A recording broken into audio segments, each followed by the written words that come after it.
நம்ம வந்து ஒரு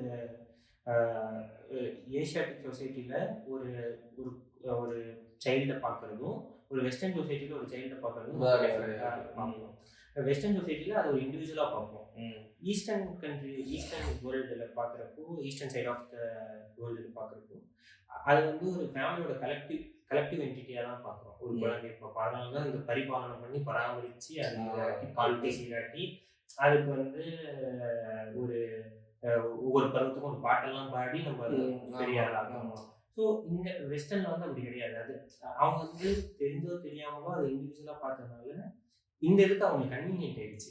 ஆமாம், இப்போ டிங்க் வரதுக்கு நாங்கள் அப்பவே ரெடிதாப்பா அப்படின்னு அவங்கள அந்த எவல்யூஷன் வந்து ரொம்ப ஆர்கானிக்காக. அப்போ டிங்குமே it's one way of trying to catch up with the west தான். கரெக்ட்.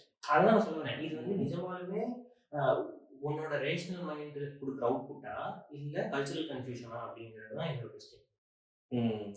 நீ ஒன்று இப்போ நம்ம போட்டிருக்க டிஷர்ட் மாதிரியா இந்த ஐடியாலஜி அப்படிங்கிற, அதாவது நீங்களாம் வருஷம் நாங்கள் ட்ரிப்பு போகணும்னு நினைக்கிறதே ஒரு அது ஒரு தாக்கம் தானா அப்படிங்கிறதே இப்போ பெருங்கேள்வியா.